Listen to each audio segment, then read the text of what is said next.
شکر د الله ادا کول، د الله شکر موږ ادا کړو چې الله رب العزت زه انسان پیدا کړم، حیوان نه یم پیدا کړی. الله رب العزت ماته یو بهترینه قد و قامت را کړی دی. لقد خلقنا الانسان فی احسن التقویم. الله فرمای ای انسان ما خو یقینا تا ته ښایسته قد و قامت دله درکړی دی. که چیرې ته خوراک کوې ما ته د سپرنګ په شان د ګوتې مې دله درکړي دي او ته د لاس وړلی څه خوراک ته لاندې او بیا یې خوله ته راوړې، ما تا ته دومره دغه نه دی دله درکړی چې ته خوله کښته کوې سر کښته کوې خوراک دپاره. لکه د دې مثال یو حیوان وګورو، هر حیوان چې کله خوراک کوي د هرې لقمې دپاره دی سر کښته کوي او د هر ګونټ اوبو دپاره دی خوله کښته کوي سر کښته کوي. لیکن انسان هغه لاس الله وله ورکړی دی، اسباب یې وله ورکړي، ګیلاس راواخلي د اوبو خوله ته یې راوړي، خوله باندې به اوبه وټشي او سر نه ورته کښته کوي. خوراک دپاره ګوله راخلي په لاس کې په دا ګوتو کې خولې ته وړي. نو انسان ته الله ښایسته قد و قامت وله ورکړی دی.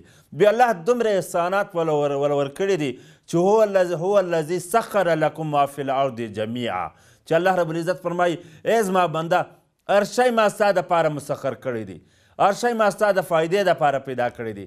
لمر دی، سپوږمۍ ده، اسمان دی او دارنګه مځکه ما ستا د فایدې دپاره غوړولې ده. اسمان مې چتري نما جوړ کړی دی ستا د فایدې دپاره، اسمان مې مزین کړی دی په ستارو باندې، په ستورو باندې، په لمر او په سپوږمۍ باندې.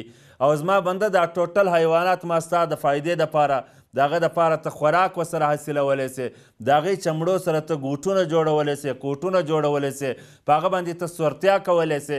دا ټوله ما ستا د فایدې دپاره پیدا کړي دي. نو الله رب العزت دومره زیات احسان کړی دی چې الله رب العزت موږ پیدا کړو، موږ شعور نه وو الله شعور راکوي، بې عقل نه وو الله عقل راکوي، بیا آهسته آهسته الله حد کمال ته ورسولو، الله سوچ سمجھ راکوي. الله رب العزت د فهم دپاره الله موږ ته یو بهترینه زړه را نصیب کړی دی. الله رب العزت یو بهترینه ذهن را نصیب کړی دی. الله رب العزت زموږ دپاره یو بهترینه بندوبست کړی دی. الله رب العزت موږ ته سترګې را کړي دي، لاسونه را کړي دي، پښې را کړي دي.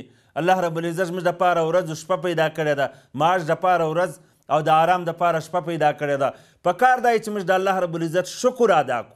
و شکر په درې قسمه دی. یو شکر د زړه سره تعلق لري، یو د ژبې سره تعلق لري، یو د عمل سره تعلق لري. په زړه کې دا شکر موږ ادا کړو چې الله ته په موږ مهربانه یې، الله تعالی دې ډېر شکر وي او د الله شکر موږ ادا کړو. او زموږ زړه موږ د الله رب العزت په ذکر و اذکار باندې مزین کړو او په قال الله قال رسول باندې مزین کړو.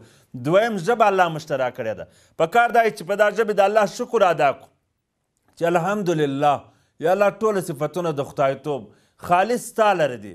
الله هر څه کوونکی خالص ته یې. په دا ژبه باندې د الله رب العزت موږ شکر ادا کړو.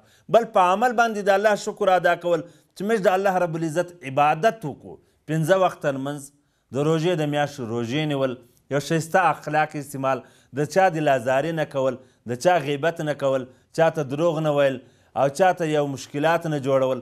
ځکه پکار دی چې موږ په عملي طور، عملي جامه او پریکټیکلي طور د الله رب العزت موږ عبادت وکړو، د الله رب العزت موږ اطاعت وکړو او د الله رب العزت چې کومه لار موږ سره ښودلې ده په هغه لار باندې موږ روان یو. او چې کله د الله رب العزت موږ شکر ادا کوي، یقینا چې الله رب العزت شکر موږ ادا کړو، لئن شکرتم لازیدنکم. الله رب العزت فرمایي زما بنده تا شکر ادا کوي او د شکر په عوض به زه نور نعمتونه به در زیات کړم، نعمتونه به دې نور هم زیات کړم.